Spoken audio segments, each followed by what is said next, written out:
Wilbur's lucky charm. Wilbert's lucky charm. It was time to leave the nest. Wilbert has been with his family for the first 5 weeks of his life. He felt that now it was time for him to go out and explore the outside world. He rapidly packed his bag. Inside were items that he thought he would need to have along the way, such as clothes, a hat, a pair of shoes, extra socks, a toothbrush, a flashlight, and, of course, his lucky bottle cap. His Uncle Toby had found the gray bottle cap on his travels to Egypt long ago. He was running away from a mean, sand-colored, slithering snake in the desert sand. That's when Uncle Toby discovered it was lucky. He used the bottle cap to slide down a sandy hill. The hungry snake trailed close behind with thoughts of a delicious mouse on a platter. At the bottom of the hill, Uncle Toby quickly covered himself with sand. He finally lost the slithering snake. After an hour, Uncle Toby walked miles and miles under the glaring sun, but he placed the bottle cap on his head like a hat to block the heat. He explored many fascinating places. A week later, Uncle Toby returned home, and everyone was thrilled when he finally arrived at the door. He was exhausted and weak, but unharmed. A night before bed, Wilbert listened to Uncle Toby tell his fascinating story many, many times, and the details to all the wonderful places he explored. Then one day, to his surprise, he gave Wilbert his lucky bottle cap. Wilbert carried it everywhere with him proudly ever since. Wilbert thought about Uncle Toby as he carefully put the bottle cap in his bag. He was certain that it would come in handy along the way.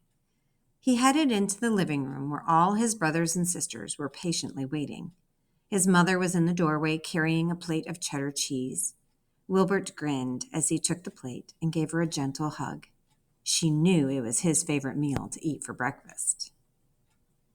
Each of his brothers and sisters wished him well. "We wrote down some helpful advice," his youngest sister said as she handed him a piece of paper. It read, "Keep your eyes and ears open for enemies. Always look both ways before crossing the road. Stay away from Mrs. Miller's wicked cat." With that, Wilbert left his cozy home after saying his goodbyes. The sun was shining bright in the cloudy sky. The area surrounding the mouse hole outside was alive with activity. Birds were singing from their nests high in the trees. 2 squirrels were rapidly chasing one another after a gigantic brown acorn. Bumblebees buzzed by, busily collecting pollen and nectar from nearby flowers. With every step he took, the excitement of being on his own to explore the world increased. Before he knew it, he was happily whistling and humming as he strolled through the woods. The sky began to darken like night. Suddenly, his ears caught the sound of something unusual. He had never heard such a loud, thunderous roar. Wilbert's heart began to beat fast as the wind began to howl in the dark night. He thought he saw something ahead in the woods and took out his flashlight. It would not turn on. "Oh, no!" Wilbert groaned. "The battery is out, and I forgot to pack extra batteries." He looked around and tried to find cover, but there was none. The next thing he knew, large, wet drops of water began hitting the ground. The bottle cap! Wilbert reached into his bag and pulled it out. He placed it over his head just as one of the large wet drops crashed onto the cap. He sat like this for some time, trembling with worry. But after some time, he began to smile.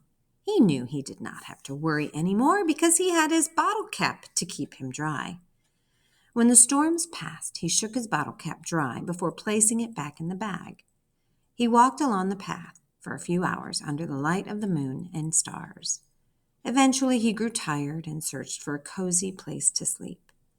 Up ahead, he spotted an enormous mushroom at a nearby tree, a perfect spot to sit and rest.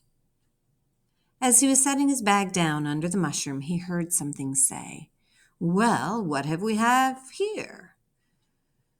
Startled, he quickly glanced around and found 2 bright, hungry eyes looking back at him from behind a tree.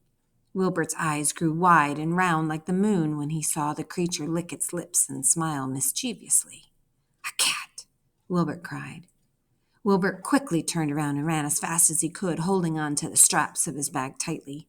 The cat leaped out from behind the tree and followed close behind, almost grabbing his tail.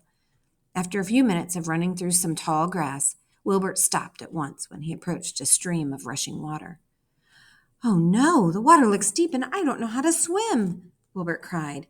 He jumped and stumbled when the cat popped out unexpectedly from the tall grass, causing him to plunge into the water. Rushing water began carrying him away. Wilbert began to panic, splashing his arms and legs in the water. Then quickly he remembered his lucky charm and took it out to use as a raft through the rough waters. Exhausted, he sighed and wiped the sweat from his forehead as he moved away from the hungry cat, who was bitterly sitting there on the edge, watching him float away. Once again, his lucky charm saved the day. He felt fortunate to have it with him. He curled up in the bottle cap and fell sound asleep. When he opened my eyes, the moon was still out, and he could hear the songs of the crickets and toads. He reached land and got out of the water, carefully tucking away his lucky charm. He continued his journey under the bright light from the moon and the stars. A pleasing smell pulled him toward to a large black tower with a sign, "Trash," on the front in black letters. Wilbert hurried over with amazement. What a discovery! There were scraps of food and interesting things to explore, but there was an open red and white box that caught his eye. Written in yellow bold letters were the words, "Extra cheddar cheese crackers." His stomach growled as he made his way to the box. To his delight, there were a few cheesy crackers still inside, waiting for him to devour. Wilbert continued his exploration. Along the way, he met a friendly owl named Holland, who was also exploring. They became buddies right away. Together, they traveled through the city for the next few days, enjoying fantastic feasts at every stop. Wilbert always kept his bottle cap by his side, just in case he needed it. Holland flew Wilbert home. As he reached the ground, he gave Holland a gentle hug and thanked him for taking him home. Before saying goodbye, Wilbert reached into his bag and pulled out his bottle cap. He handed the bottle cap to Holland, telling him how it had kept him safe during his journey. He told Holland to always keep it with him by his side and to keep in touch through letters. Holland promised that he would. When Holland flew away, Wilbert turned around and saw his parents and brothers and sisters grinning at the front door. They could not wait to hear all about his great adventure.